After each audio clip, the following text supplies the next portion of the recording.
É, eu vou abrir esse vídeo aqui, gurizada, pra gente repercutir essa vitória do Grêmio diante do Juventude, dando total razão à direção do Juventude. R$ 200 o ingresso pro torcedor do Grêmio não foi caro.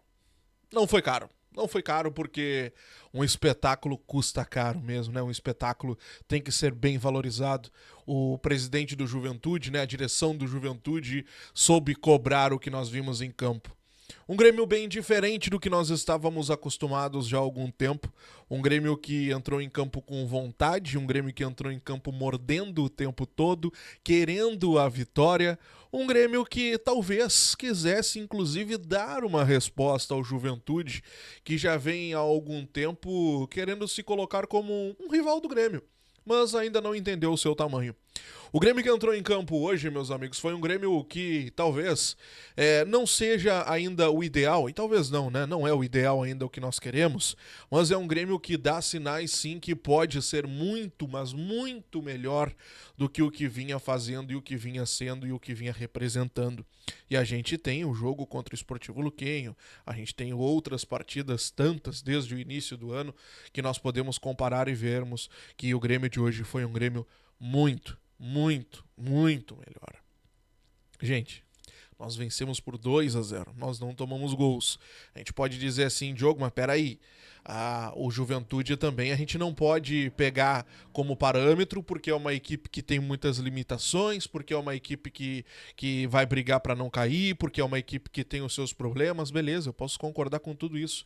Mas nós já jogamos com equipes bem piores do que o Juventude, ou até no mesmo nível do Juventude, e nós passamos trabalho. Tem o Atlético Grau, tem o Sportivo Luquenho, tem o próprio Godoy Cruz, não é uma equipe tanta assim também, né? E nós passamos trabalho. Então, assim, ó, hoje, essa vitória diante do Juventude é pro torcedor gremista comemorar sim. Futebol é feito de derrotas e de vitórias. Mesmo quando empata muitas vezes, não é merecido. Hoje nós vencemos, então comemora, torcedor. Diogo, nós vamos comemorar uma vitória contra o Juventude. Não é só a vitória. É uma amostragem de que esse elenco pode sim mostrar mais depois da parada FIFA. Eu posso definir talvez o jogo de hoje como o jogo da esperança. Sabe por que o jogo da esperança? Porque o Mano Menezes, coletiva após coletiva, ele vem colocando na cabeça do torcedor gremista, ou tentando fazer isso, de que o Grêmio precisa de tempo para treinar, de que o Grêmio precisa descansar, os jogadores estão desgastados, que os jogadores vão corresponder após o período de data FIFA. E hoje, talvez, essa partida mostrou que o Mano possa ter razão. Porque a maioria dos jogadores que não atuaram contra o Sportivo Luquenho no meio de semana, hoje atuaram e jogaram bem. E foram melhores, né? Foram melhores. Olha o Alisson, que jogou hoje uma enormidade. O Cristaldo, meus amigos. O que o Cristaldo jogou hoje. O Cristaldo a gente elogia sempre com o pé atrás, porque o Cristaldo é aquele cara que faz um jogo épico e no outro ele desaparece. E eu vou concordar com o torcedor que pensar assim, porque eu também sou dessa opinião do Cristaldo. Mas hoje ele foi muito bem. Hoje o Cristaldo, quando é substituído, quando ele sai de campo, o Mano Menezes faz questão de ir dar um abraço no Cristaldo e eles ficam abraçados por um tempo enquanto caminham até o banco de reservas e ali o Mano sempre falando alguma coisa pro Cristaldo. E a gente até consegue imaginar o que o Mano estava dizendo pro Cristaldo, porque a gente sabe das informações que circularam nos últimos dias, de que o Mano estava cumprimentando alguns jogadores e o Cristaldo não teria estendido a mão para cumprimentar o Mano, que o Mano ali teria dito, olha, não é pra isso, não é assim. Lembra, foi a partida contra o Bragantino, se eu não me engano, antes do jogo contra o Godoy Cruz? Lembra até que ele fica fora, vai o Nata Pescador, joga o Monsalve e tudo mais. E hoje o Cristaldo foi bem. Talvez ali o Mano tenha passado o recado pro Cristaldo e hoje o Mano tenha dito, tá vendo? Calma, calma que a coisa vai melhorar. Então eu posso definir o jogo de hoje, meus amigos, talvez como o jogo da esperança. O jogo da esperança, o jogo que trouxe um pouco mais de esperança pro torcedor de que a coisa pode melhorar, e muito depois da parada FIFA. Mas isso é para o torcedor, e a gente precisa dividir essa questão muito bem dividida. A gente pode dividir colocando que esse elenco ainda pode mais, beleza, mas até onde? Pode mais até onde? E essa pergunta quem tem que fazer é a direção. A direção tem que pensar assim. A direção não pode olhar o jogo de hoje e pensar, pô, a parada FIFA vai vai arrumar tudo, né? A parada para o Mundial de Clubes vai arrumar toda a situação. A gente não precisa fazer grandes investimentos. Precisa. O Grêmio precisa contratar. O Grêmio precisa se reforçar. Hoje o Grêmio teve muita vontade dentro de campo. E por isso o Grêmio também conseguiu ser muito melhor que o Juventude. Mas o Grêmio tem muitas limitações. O Grêmio tem muitos problemas ainda. Vide problemas físicos, né? Que foi o que nos atrapalhou muito também. Claro que tem todo um contexto. Mas o Grêmio precisa se reforçar. Precisa de um zagueiro pelo lado direito, eu diria até 2. Precisa ter mais jogador para o meio campo. Precisa de centroavante. O Grêmio precisa ter um jogador para contar ali no ataque. O Bright White ele sai com, a princípio, uma lesão, ele sai sentindo ali. E o Mano, nesse momento, ele parece passar um recado pro próprio Arezzo. Porque o Arezzo estava no banco e o Mano opta pelo André Henrique. Talvez pelo André Henrique ser um jogador um pouco mais leve, por ele flutuar melhor, por ele não ter tanta imposição física, né? Esse jogo talvez não pedisse tanto choque, pedisse mais velocidade. Pode ser por aí? Pode ser por aí. Mas a gente também olha o outro lado. O Arezzo teve oportunidade contra o Sportivo Luquenho no meio de semana, perdeu o pênalti, perdeu gols que são imperdíveis, vamos dizer assim, né? Oportunidades que não foi a única contra o Sportivo Luquenho, ele já vinha perdendo alguns gols quando ele teve oportunidade em campo, então talvez o Mano também esteja passando um recado ao Arezzo, ó, te liga porque a hierarquia pode mudar. E o André Henrique foi o cara que entrou em campo hoje.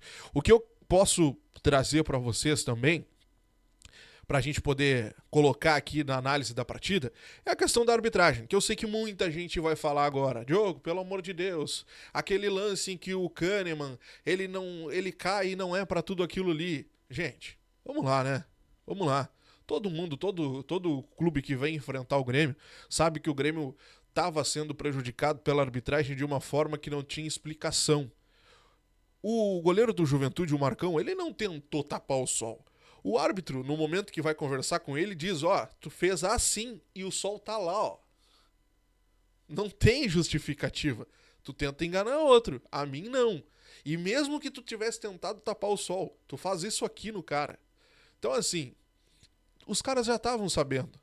Os caras já estavam vendo que era só fazer de uma forma que o Grêmio não, que pro Grêmio a coisa não ia funcionar.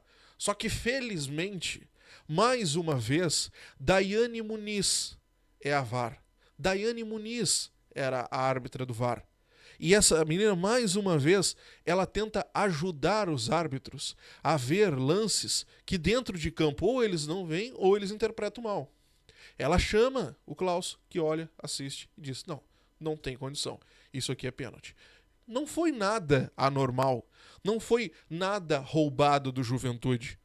O Grêmio venceu hoje porque foi melhor, porque quis, porque os jogadores estavam melhores que o Juventude, porque são melhores que o Juventude. Então vamos parar com essa palhaçada. Ah, Diogo, mas o pênalti do Juventude. O cara estava impedido, se eu não me engano era o Mandaca, estava impedido. E mesmo assim tinha uma falta depois no Marlon. Então, não tem justificativa. Vão tentar achar milhões de justificativas, mas não tem justificativa, não tem um porquê, um porém. O Grêmio venceu porque quis vencer, porque se postou melhor em campo, porque os jogadores quiseram mostrar resultados. Eu quero que o Mano, pelo menos, o meu querer não muda porcaria nenhuma, mas o que eu entendo, pelo menos, que o Mano deveria fazer é bater no vestiário agora, entrar, meter o pé na porta e dizer: por que vocês não jogam assim sempre, porra? É isso, cara. É isso. Porque eles podem mais. Eu tô muito satisfeito com a vitória de hoje, tá? Tô muito satisfeito. Tô feliz. Foi uma resposta. O Grêmio precisava dar uma resposta pro Juventude. O Grêmio precisava dar uma resposta pra direção do Juventude, que é uma direção que há tempos vem enchendo o saco de todas as formas possíveis. E a melhor forma de dar uma resposta pra esses caras é dentro de campo. É ganhando da forma como o Grêmio fez. E por isso que eu tô faceiro, eu tô feliz pra caramba. Pra caramba. Agora, chega de ser palhaço pra esses caras. Chega de ser palhaços. É 3 pontos na conta, o Grêmio venceu, o Grêmio já tá na primeira parte da tabela, tudo bem que tem outros jogos ainda, isso ainda pode mudar, mas não interessa. O que importa é que a gente tá se afastando da zona de rebaixamento e o Grêmio plantou a esperança pro torcedor. E é isso que a gente vai ter agora nessa parada FIFA. Paramos 12 dias, retorna. O Grêmio para, né? Eu vou estar aqui com vocês. E depois o Grêmio joga contra o Corinthians antes ainda da parada pro Super Mundial. Quero saber o que tu achou da partida. Comenta aqui embaixo. O que tu viu desse jogo, hein? Eu gostei. Tô muito satisfeito. Te inscreve aqui no canal, deixa teu like. Vamos falar ainda sobre o jogo, ainda vamos repercutir nos próximos dias aqui. Já já as lives vão voltar também. E eu quero a tua participação, teu comentário aqui comigo, que eu sei que tu gosta bastante dessa nossa conversa. Grande abraço, até a próxima. Tchau.